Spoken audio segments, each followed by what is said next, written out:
So I'm reading from the 9th Canto, chapter 10, text 3. And we'll just do the Sanskrit and Bhagavad Bhagavatam class. And so, but just to let everybody know, because this is, I can't, we can't cover this all. It's such a vast story. And just as is, it's stated that in the Brahma Samhita, I think it is, that the incarnations of the Lord are as innumerable as the waves in a river, the waves of an ocean. There's no way to count them all. But of all those incarnations, Ramachandra, Nrsingadev, Vamana, and of course Lord Krishna, they seem to be there's some statements that they're the most full or potent incarnations of the Lord, specifically Ramachandra, Nrsingadev, and Krishna. And in this particular incarnation, Ramachandra is appearing as a human being. He's showing how an ideal king, administrator in human society should be. He's Vishnu, but he's acting like a human being. Whereas like Lord Chaitanya is coming as a devotee in the mood of Radharani, he's Krishna. But Krishna is coming as Krishna. So there are many things that Krishna does that Ram won't do, such as Ram had one wife. And there's even some stories I've heard where Ramachandra was so beautiful, he'd go to certain kingdoms, or in the forest even, the Aboriginal women, and I think in the kingdom of Mithila, all of the wives of the men there were going to him, and he said, I'm going to take you as my husband. I'll leave my husband. I want you. They're so attractive. And Ramachandra says, this is Treta Yuga. I cannot do this. But in Dwapara Yuga, I will satisfy your desires. And those women become the gopis, or wives. I've heard that. So, he's showing the ideal example for a human being who's in charge of his civilization. So the text is text 3 in the 9th canto. Om Namo Bhagavate Vasudevaya. Om Namo Bhagavate Vasudevaya. Om Namo Bhagavate Vasudevaya. Om Namo Bhagavate Vasudevaya. Om Namo Bhagavate Vasudevaya. Om Namo Bhagavate Vasudevaya. Thus, can you just someone move that a little closer so I can, the light is not is too dark. Tas yanuvaritam, tas yanucharitam, Rajan, tas yanucharitam Rajan. Oh, by the way, I don't know the meter of the Ramayana. Gokula promised that you would hear the Ramayana meter today. Does anyone know the proper meter? Well, that's in the Bhagavatam anyway. We're not going to change Okay. the Sanskrit from the Ramayana. Okay, so I didn't want to disappoint anyone. So, Rishibis. I don't even do the correct Bhagavatam here, so Tattva, Darshibi, Rishibis, Tattva, Darshibi, Shrutam, Hi, Varnitam, Buri, Tvaya, Sita, Pater, Muhu, Tvaya, Sita, Pater, Muhu, Tashanu Charitam Rajan, Rishibis Tattva-Darshibi, Shrutam Hi Varnitam Buri, Tvaya Sita Pater Muhu, Tashanu Charitam Rajan, Rishibi Tattva-Darshibi, Shrutam Hi Varnitam Buri, Tvaya Sita Pater Muhu, Tashanu Charitam Rajan, Rishibi Tattva-Darshibi, Shrutam Hi Varnitam Buri, Tvaya Sita Pater Muhu. Someone else? Tashyanu Charitam Rajan, Rishibis Tattva-Darshibi, Shrutam Hi Varnitam Buri, Tvaya Sita Pater Muhu, Ashanu Charitam Rajan, Rishibis Tattva-Darshibi, Shrutam Hi Varnitam Buri, Tvaya Sita Pater Muhu, Tashanu Charitam Rajan,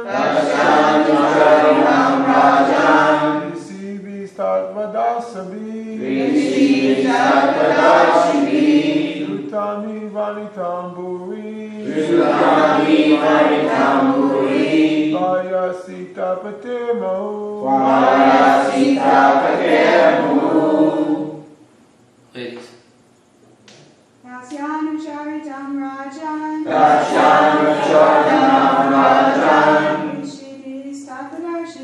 Rishibis Tattva-Darshibi, Shrutam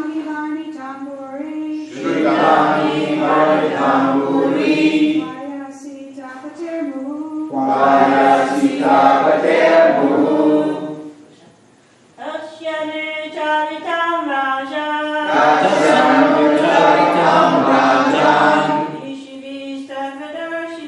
Rishibis Tattva-Darshibi, Shrutam Shrutami Varitam Puri. Ayasita Patermuhu. Vayasita Patermuhu. Kashyanu Charitam Rajan. Kashyanu Charitam Rajan. Rishivi Tatvadarshivi. Rishivi Tatvadarshivi. Shrutami Vanitam Burhi. Shrutami Varitam Puri. Ayasita Patermuhu. Vayasita Patermuhu. Tashyanya Charitam Rajan. Kashyanu Charitam Rajan. Rivistatvadarshipha. Rishivi Tatvadarshivi. Shrutami Varitam Burhi. Shrutami Varitam Puri. Vayasita Patermuhu. Vayasita Patermuhu. Kasyanu Charitam Rajan. Kashyanu Charitam Rajan. Rishivi Tatvadarshivi. Rishivi Tatvadarshivi. Skrutami Varinatam. Shrutami Varitam Puri. Trayasita Patermuhu. Vayasita Patermuhu. So you've just been coming for like a week now. Yes. Oh, glorious. I'm just barely at that level now. So, by the way, I should say, Narayanam Namaskritya Narang Chaiva Niruttamam Deving Sarasatim Vyasam Tatam Jayamutiriye. Before reciting the Srimad Bhagavatam, which is our very means of conquest, we should first offer our respectful obeisances to the Supreme Personality of God, Lord Narayan.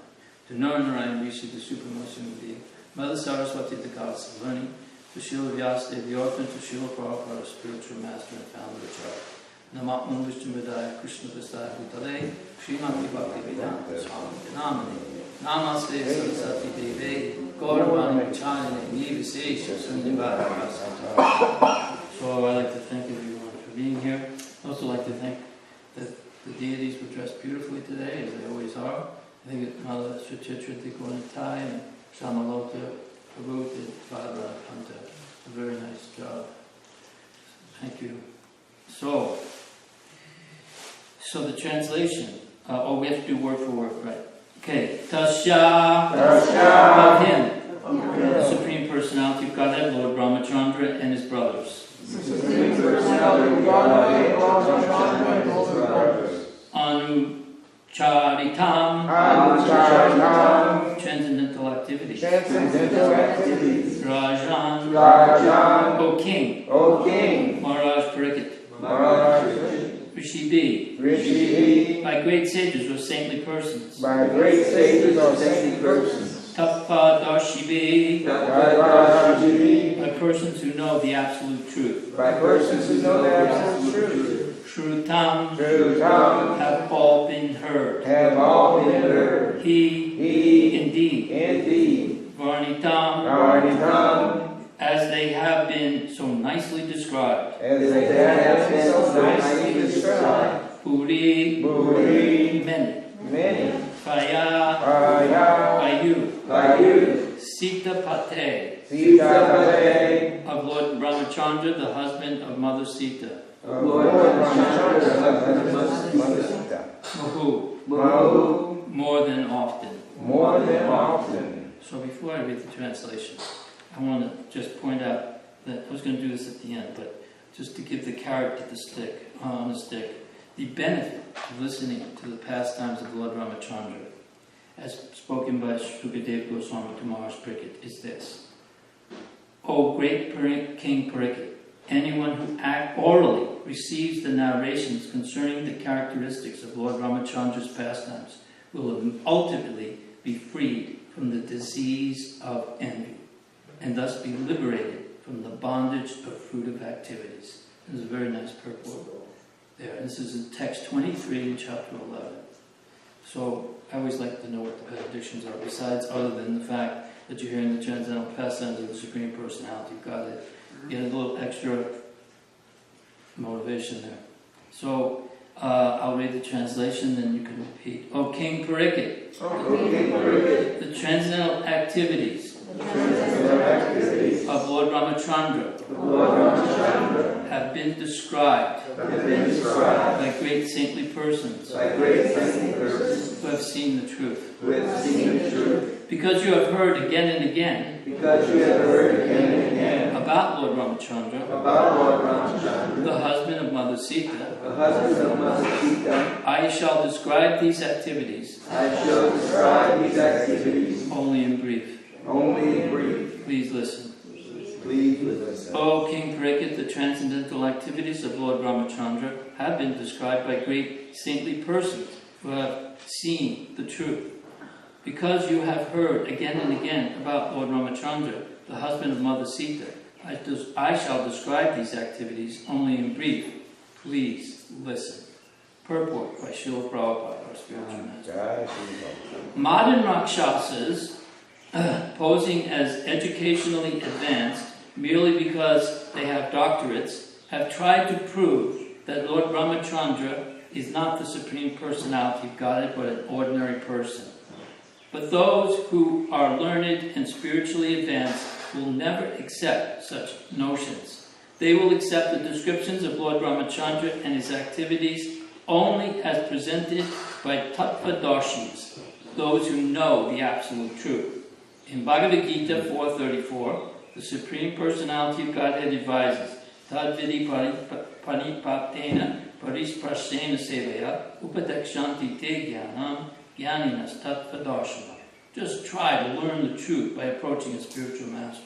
Inquire from him submissively and render service unto him. The self-realized soul can impart knowledge unto you because he has seen the truth. End quote. Unless one is Tattvadarshi, in complete knowledge of the absolute truth, one cannot describe the activities of the personality of Godhead. Therefore, although there are many so-called Ramayans or histories of Lord Ramachandra's activities, some of them are not actually authoritative. Sometimes Lord Ramachandra's activities are described in terms of one's own imagination, speculations, or material sentiments. But the characteristics of Lord Ramachandra should not be handled as something imaginary. While describing the history of Lord Ramachandra, Sukadev Goswami and Maharaj Pariksit, while describing the history of Lord Ramachandra, Sukadev Goswami told Maharaj Pariksit, quote, "You have already heard about the activities of Lord Ramachandra," end quote. Apparently, therefore, 5,000 years ago, there were many Ramayans or histories of Lord Ramachandra's activities, and there are many still. But we should select only those books written by Tattvadarshis, Jnanivas Tattvadarshana, not the books of so-called scholars who claim knowledge only on the basis of a doctorate. This is a warning by Sukadev Goswami. Rishibhis Tattvadarshibhis. Although the Ramayana composed by Valmiki is a huge literature, the same activities are summarized here by Sukadev Goswami in a few verses. O King Pariksit, the transcendental activities of Lord Ramachandra have been described by great saintly persons who have seen the truth, because you have heard again and again about Lord Ramachandra, the husband of Mother Sita. I shall describe those activities only in brief. Please listen. And so then he goes on to just sort of list a bunch of the different activities that we know, and he breaks it down a little more, and I'll try to get through that. But, and by the way, the one Ramayana that I know that presently seems to be the ISKCON version that everyone is relying on is one by Krishna Dharma. We have some paperback versions over there. I don't know if there's any more hardback versions. Maybe there'll be a special on There's today. hardback versions in the front. Over there? Yeah. So I know the paperbacks are 12, and the hardback, I don't know if there's some for, I think there was 20 when I bought it, something like that. But maybe there'll be a special on Lord Ramachandra's appearance that I don't know. You can work out a deal. We're always open to a deal. So this is a very auspicious day to buy one, even if you have one, and then give it as a gift. So I'm just saying. So, but I heard a very interesting backstory to Ravana, and I thought I'd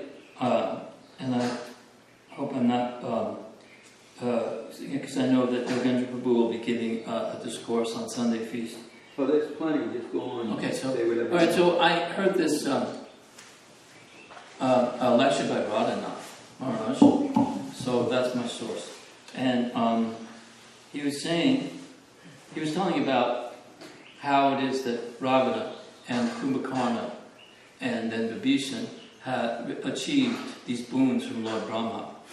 And even there's a backstory to that about the actual birth of Ravana, but I won't get into all that.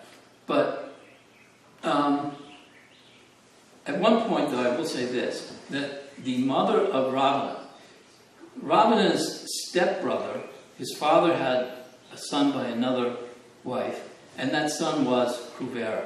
And Kuvera is the treasurer of the demigods. So he came to see his father, and he's just gold everywhere, and it's just beautiful silk cloths. And the mother of Ravana and Kumbhakarna see this opulence, and she's saying, "What's with you? Come on. You're the father of the same. He's your brother, stepbrother. Do some austerities and penances. Get some wealth. Put pride to the Rakshasa race again." So, and he's actually, Kuvera's living in Sri Lanka. That's his capital. And it's already decked out with gold, and Ravana adds to that later. So then Ravana and Kumbhakarna and Vibhishan, I'm not sure if the sister Suparnika performed the austerities, but they performed austerities for like 10,000 years. Very severe austerities. I think one of them, I know, was standing on one leg for 10,000 years. They fasted. They didn't eat. They didn't sleep. And with Ravana, he was born with 10 heads. And after each 1,000 years, he would cut off one of his heads and offer it into the fire. And he'd gotten to the point, he'd already cut off 9. And now he was about to cut off the 10th one, when Lord Brahma then was obliged to come. He said, "Okay, that's it. All right, I'm obliged now to fulfill what you desire. You've been performing these austerities for so long, and I'm going to fulfill your desires. What boon would you like?" So Ravana speaks first, he's being the eldest, and he says, I don't want to be defeated by any demigod, any rishis, any naga and gandharvas. And he mentions all these superior races. But I'm not concerned about human beings, because they're like ants. And or beasts, like monkeys. I'm not worried about them. So Brahma gives him that benediction. And he also restores his 9 other heads, so he has the 10 heads again. He also gives him the benediction that he can take any shape or form that he likes. And I think there was something else, but I can't remember. So, after doing that, Brahma's about to turn to Kumbhakarna to give him a benediction. And the demigods immediately pull Brahma aside and say, "Hold on. This fellow is already, when he was born, he was as big as the universe. He was huge. And even prior to these austerities, he had already been to Indraloka. And he didn't just fight Indra's army, his soldiers. He ate them. He just picked them up and threw them in his mouth. And so you can't give him anything. He's already, the most powerful. We can't. Just please, don't give him anything. I have to give him a benediction. So what he does is he calls his consort Saraswati. And he tells her, "You're in charge of speech. You go on his tongue and you make him say what I want him to say." So Brahma asks him, what would you like for your benediction? And then Kumbhakarna says, "I want to sleep all year and then only be awake for 1 day." And Brahma says, "Fine, okay, you can sleep for a whole year and be awake for 1 day." And he goes, "Wait a minute, that's not what I wanted. What happened here? I mean, I just fasted for 10,000 years. I didn't eat any flesh for 10,000 years. I was celibate for 10,000 years. I was actually good for 10,000 years, and now I get to sleep? And so, but that's his benediction. So then Vibhishan actually was pious. And there's a point here that was made in Radhana's class that that in the Rakshasa race, just like, amongst, Prabhupada came to America and we're all malechas, basically we're all meat eaters and women hunters and drinking intoxications, and but yet there were some of us who had some pious tendencies. So similarly, in the Rakshasa race, there's Prahlad Maharaj, there's Bali Maharaj. Not everyone who's a Rakshasa is a man-eater, a flesh eater. So Vibhishan was pious, and he prayed that he could always remain devoted to the Supreme Lord. And he prayed for devotional service. And Brahma gave him that he could always remember the Lord. I don't remember what Suparnaka's benediction was. So now, and then Ravana uses that and goes on a tour of the universe and wreaks havoc. Raping, pillaging, murdering, and he even comes to the earth, and he actually goes to Ayodhya, and I don't remember the king's name. It begins with an A. Does anyone remember? He's a forefather of Dasarath. I can't remember the name off the top of my head. But he attacks Ayodhya. There's a big battle, and he slays the king of Ayodhya. But before he dies, he curses him and tells him that someone from our line will destroy you. And he sees human beings as ants. And he just doesn't take it seriously. Okay, so now we fast forward to Dasarath, who's Ravana's child. And this is many, many generations later. And Dasarath's not thinking about Ravana. Dasarath has ruled his kingdom for many thousands of years. It's a very beautiful kingdom. The city, the main street, is a very broad street that goes for 100 miles. And marble mansions all along the way, which are bedecked with all kinds of gems and jewels. And it's a very opulent and beautiful place. And everyone there is employed, and there's no any criminal is dealt with, but there is no crime. Everyone is satisfied. And it's stated at one point when Dasarath goes into this one gathering, that there's the Brahmins sitting there with simple cloth, water pot, and their prayer beads.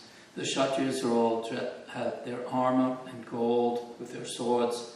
The Vaishyas are all bedecked with very beautiful, colorful clothing. And then the Sudras are also dressed very nicely, and everyone is satisfied in their class. And everyone loves Dasarath, and they're all concerned, as a family would be. Because Dasarath isn't caring so much about himself, he's caring about who will take care of his citizens that he is in charge of. Because it's coming time for him to retire, to go and renounce. And he has no heir. And he's really in anxiety about this. So, Vasishta, who's the family priest, very powerful sage, he comes, and Dasarath is very eager to hear, and immediately he asks Vasishta, is there any possibility that I will get an heir before I retire? And he said, actually, all the heavenly signs point to that. And recently, at our hermitage, our ashram, Sanat Kumara has come, and he's told us that you will have a son. You will actually have 4 sons. He doesn't mention that the son is an incarnation of Vishnu. So this, everyone in the kingdom is so happy. So then they prepare. So what Dasarath asks is, he says, I've been thinking the way to do this is that I should perform, because in Treta Yuga, in Satya Yuga it's meditation, Treta Yuga it's big sacrifices, Ashwamedha sacrifices. So he said, but I know the ultimate goal of the sacrifice is not just to please the demigods, but is to please Vishnu. And I've been thinking, the way to please him is that I should have a huge sacrifice to fulfill this desire for a son. And Vasishta consulted with the other Brahmins and they agreed. And then they begin the preparations for it. It takes about a year to prepare for it. And so then, at the fire sacrifice, this beautiful... Well, before that, let me just say, as the fire sacrifice is going on, I think it'd be better if I just read Krishna Dharma's writing style is really quite beautiful. I'll just read a little bit from... Yeah. Okay, so as the fire sacrifice is going on, up in the clouds, all the demigods are there witnessing. Not everyone can see them. So they're unseen. The gods begin to address Brahma. And this is what they say. Because of a boon granted by you, O Lord, the king of the Rakshasas, Ravana, is constantly harassing us and is extremely difficult to overpower. Having begged from you that he be made invincible to us, as well as practically all other created beings, that evil-minded one now seeks to overthrow us. He profanes even great saints and has no regard for anyone at all. Now, one thing is also that Rakshasas, they eat human flesh. And, they'll eat any, flesh. But apparently human beings is a very sweet meat. And especially pure rishis, Brahmins, because they're pure. That's the sweetest of all. So this is a great problem. Because it's a delicacy. We're a delicacy for them. And he keeps referring that Ravana is he keeps referring to us as ants. And I was thinking as a kid, I don't remember how old I was, but my aunt took me into the city. I think we were in Chinatown or something, in New York. And they were serving chocolate-covered ants. And I was thinking, I don't think so. I think that's ridiculous. But then I was thinking in my mind, is that some way the Rakshasas are trying to influence us in some way? But, in any case, that's in human society, people do eat ants. And by the Rakshasas, we're considered very delectable ants. It goes on. Brahma was concerned that his boon to Ravana had created such problems. Indeed, as Indra, on behalf of the gods, continued, quote, Ravana sought invincibility, but did not ask for immunity against humans, whom he considered of no consequence. Thus his death must come at the hands of a human. Please, therefore, beseech the Lord to appear as Dasarath's son. Dasarath is unaware of this. He's just concerned about his kingdom, Ayodhya, and the earth, because he's the emperor of the world, as far as I know, but at least for Ayodhya. And this is an historical place. It really exists. So that's what he's thinking about. But up here, they're thinking, this is the chance now. Go and ask, please, Brahma, we're asking, please, approach Vishnu, and let's undo this boon that you've given to Ravana. So, although Ravana could still be killed by a human, the gods knew that no ordinary man could slay him. It could only be done by the all-powerful Vishnu himself. If he came to the earth as a man, and here was the ideal opportunity. The emperor of the earth was praying to Vishnu for a powerful son. Surely the Lord would consent to appear in Dasarath's family, especially if Brahma, Vishnu's devoted servant, also prayed to him to appear. Brahma assented to the god's request. He knew that the time for the Lord's appearance had come. Seated in meditation, Brahma thought of the Lord within his heart. At that moment, Vishnu appeared in the sky.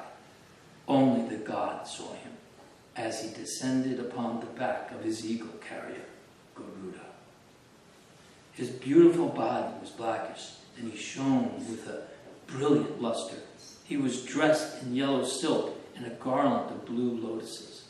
A necklace of bright celestial gems hung around his neck, adorned with numerous gold ornaments and jewels. He held in his four hands a conch shell, a mace, a disc, weapon, and a lotus flower.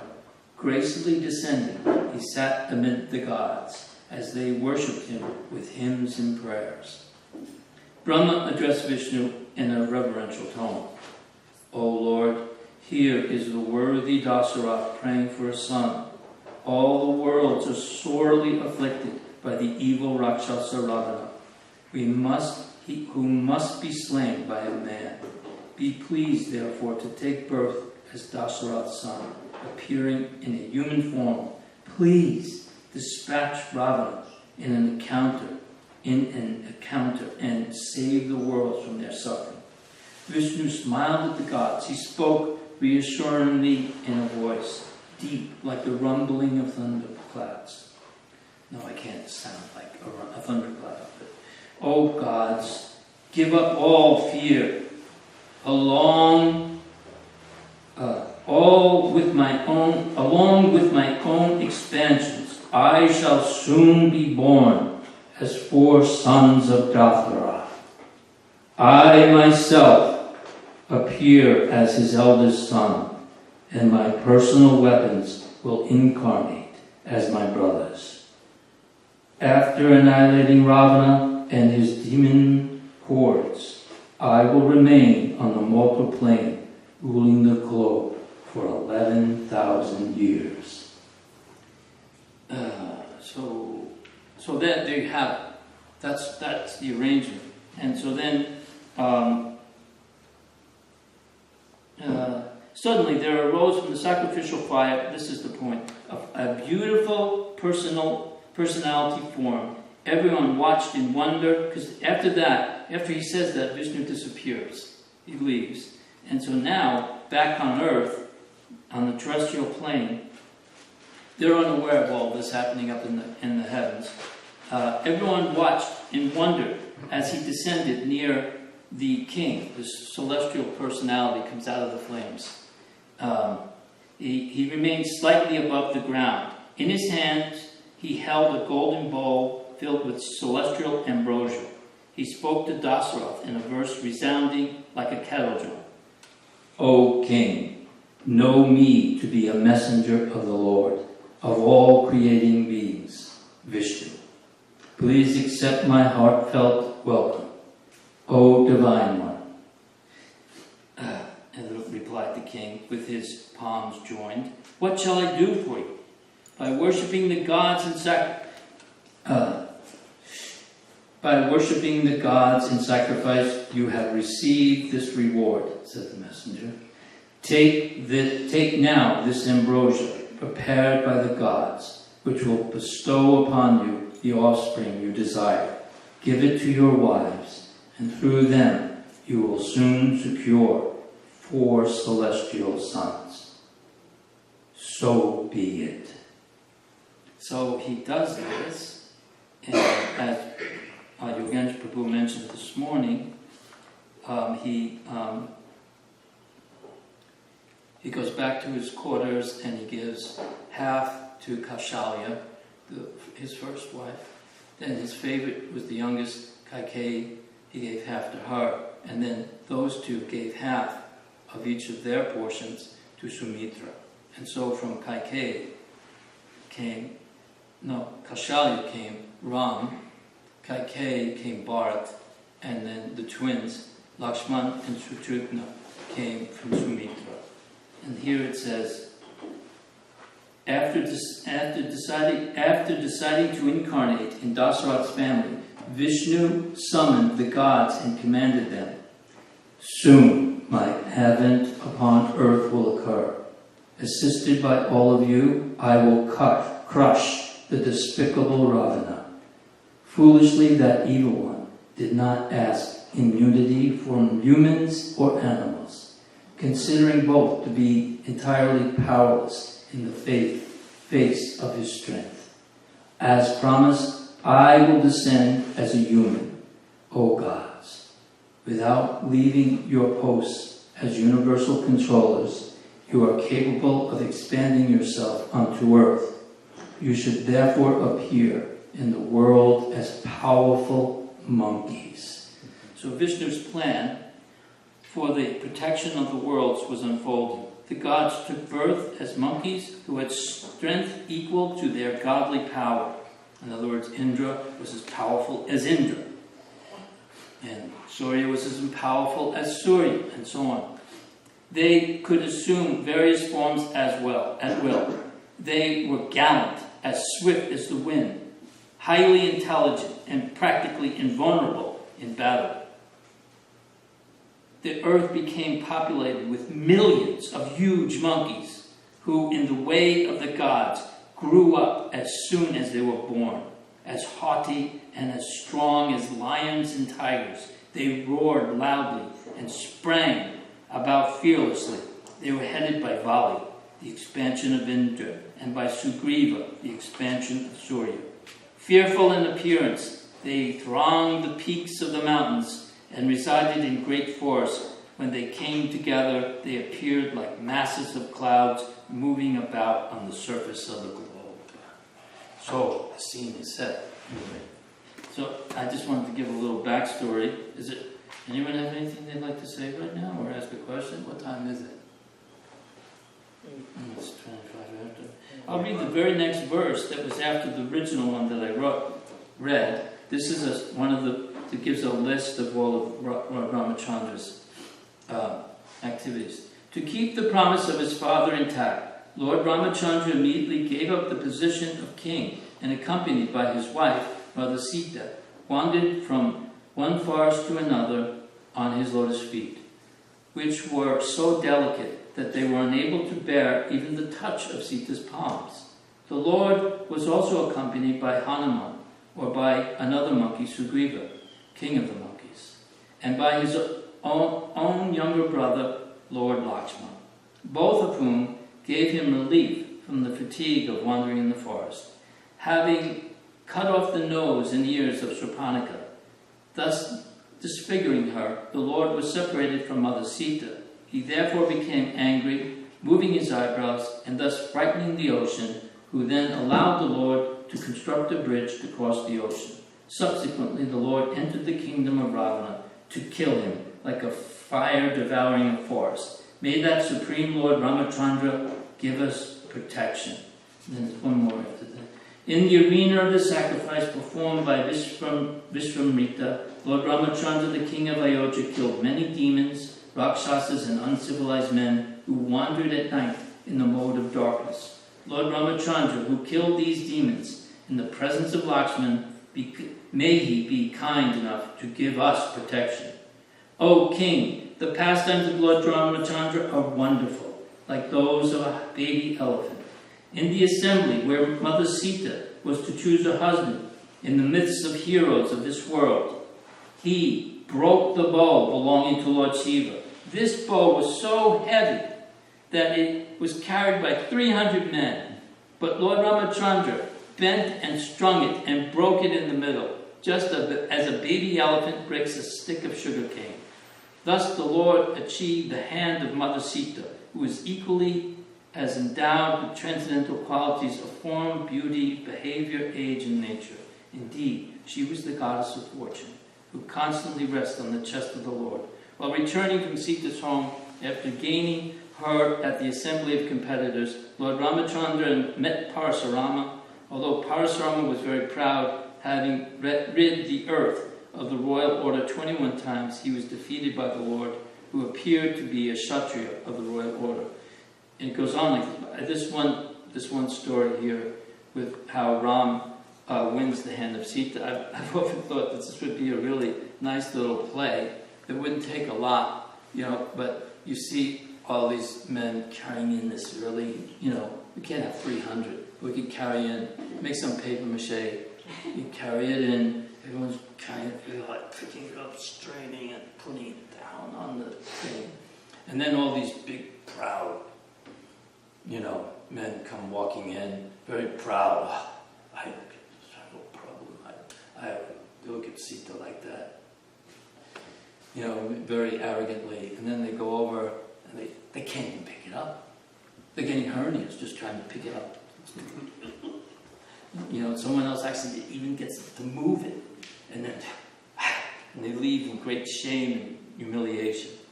And then Ram, who's not as large as they are, but is effulgent and beautiful, supreme, absolute personality. You've got it full with 6 opulence. He walks over very humbly, but very confidently, picks up. Not only picks it up, he starts to bend it. And as he bends it, he puts the string on it. As he bends it, he make a really loud, reverberated sound. It cracks. And everyone is, Jai Ram! Jai Ram! Jai Sitaram! And he wins Sitaram. It'd be a great play. It'd be fun. Really a lot of fun. So, on this day, we beg for the protection of Lord Ramachandra, for all success, and we can follow in his footsteps and his example, and pleasing our spiritual master, Srila Prabhupada.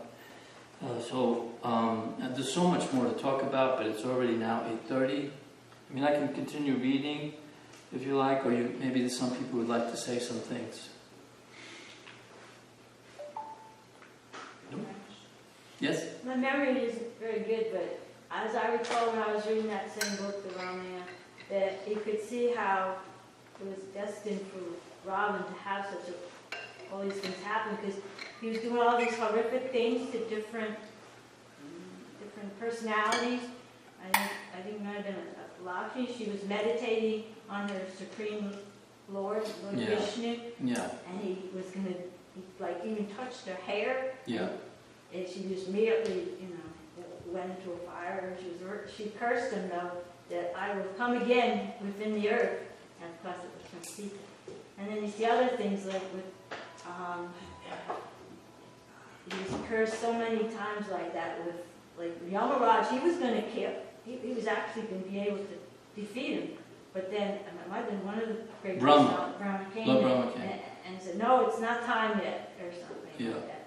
And there was so many curses that were put on, the animals are going to defeat you, and your whole dynasty is going to get ruined and everything like that. So that's what I was. There was also, I don't remember which great personality's wife it was, but he actually defiled this young, and she cursed him. That if you ever take, or he did, if you ever take, and this was one, because right after he gets all this boon, he goes on a rampage and just creating chaos throughout the universe and taking whatever he wants from whomever he wants. And he takes this one great, I can't remember who it is, anyone remember? Gokula, Manigriva, Nala Kubera is Nala Kubera. Kubera? Kubera. His wife? No, Nala Kubera is the son of Kubera. Right. His wife. His wife, right. And he defiles her, he takes her. And so then he's cursed that if you ever take another man's wife again, like you just did now, you'll die, or you'll lose everything. Your head will crack. Your head will crack. So he laughs it off, but he does have respect for the Brahmins. And then also, if it's Kuvera, then that's his nephew. Because, I guess you would say that, because Kuvera's his stepbrother. And so that's why it's proof that he never defiled Sita. Because he did respect that after that. He never took another woman by force again after that. Because he was afraid of the curse. Yeah. There's also the whole, I just heard this is interesting. When they were building the bridge, maybe you all know this, but I just heard it for the first time. Somebody just gave me a DVD on Govardhan Parikrama by Bhakti Chaitanya Swami. And there's a point where he says that when Hanuman is going around the earth looking for stones and hills and the peaks of mountains to build the bridge, he goes to Govardhan. And he wants to take Govardhan Hill. And then, I don't know if it's the hill itself or Krishna, they tell Hanuman, no, you can't take Govardhan. And Govardhan is upset. He wants to help. And so Krishna says, don't worry. No, Ram comes. Ram stops Hanuman. That's what I think. Anyway, I could be wrong, but Ram comes and says to Hanuman, don't take Govardhan. No. And Govardhan's very upset. He wants to help out. And Ramachandra says, don't worry, in the Dwapara Yuga, I will come and lift you myself personally. So that's a little backstory on Govardhan Hill and the building of the bridge. There's also a story that this was in the lecture that Prabhupada gave in Hawaii on Ramachandra's appearance day, actually 50 years ago, 1969. That is 50 years, right? Yeah. So he tells how after he's already installed as the king, there was a Brahmin that every morning would come to the palace to get darshan of Ramachandra as he entered the palace, and he wouldn't take any fluid, any water, or eat. He would fast until he got the darshan of Lord Ramachandra. So Lord Ramachandra had to go on tour of the kingdom, and he left for 1 month. And he'd been gone for a month, so this Brahmin had to fast for a month. And when Ramachandra came back, he saw this Brahmin and he looked very weak and shaky. And Lakshman explained to him that this Brahmin has fasted. He won't, because he takes a vow that until he gets your darshan in the morning, that he won't take anything. So when Ramachandra hears that, there's a statue of Ramachandra that has been in that family since the time of Maharaj Ishvaku. It goes back hundreds of thousands, probably millions of years, that was worshipped by Maharaj Ishvaku. And it's in the possession of Ram. And he gives that statue or deity to this Brahmin, and that Brahmin then worshipped the statue or deity of Lord Ramachandra, and that deity still exists today. And it's in a certain family. And apparently, every 82 generations or something, it's transferred from one potra to the next, from one family to the next. And it's been worshipped since possibly time immemorial. There's also the story of the dog outside the palace. We know this story, right? There's a dog outside the palace of Ramachandra. And this isn't part of the main Ramayana, but these are nice little things. So this dog was a Brahmin in his past life, and he has a memory of his past life. So he wants to see. He stays outside the palace of Ramachandra also to get the darshan of Lord Ramachandra. So he stays in a safe distance and waits to see if he can get the darshan of Ramachandra. But there's a Brahmin every morning who sees this dog, and just seeing him, he feels it's affecting his purity. And if the dog touches his shadow, he becomes furious and even will hit him with his walking stick. This dog is this Brahmin is harassing this dog. So Lakshman notices that the dog is very upset, and he asks the dog, what's the problem? He said, well, in my past life, I was the president of the ashram. That's down the road there. And because of the sinful activities that were performed in the ashram while I was president, I had to take birth as a dog, but I have full memory of my past life. And so Lakshman says, and this Brahmin, he won't allow me to get the darshan of Lord Ramachandra. He keeps harassing me. So the dog says, Lord Lakshman says, well, what would you like to do? Would you like to come and tell your situation to Ramachandra? Would you like an audience? And the dog says, "Oh yes, please, thank you so much." And Lakshman brings the dog in to see Ramachandra, and he relays the story. So Lord Ramachandra says, "What would you like me to do?"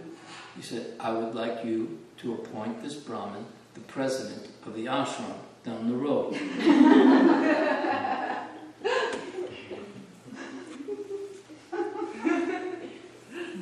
Yes?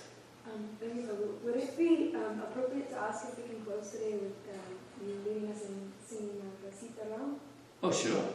Yeah, thank you very much. That's a brilliant idea. Yeah, because I was going to read a few more verses, but I'll just... Oh, please read first, and then maybe right before you close, just... Well, whatever.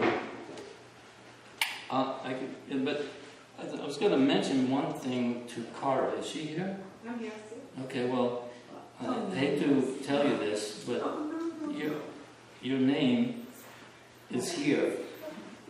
I don't know how it got here and how you got the name, but maybe we should think about changing your name.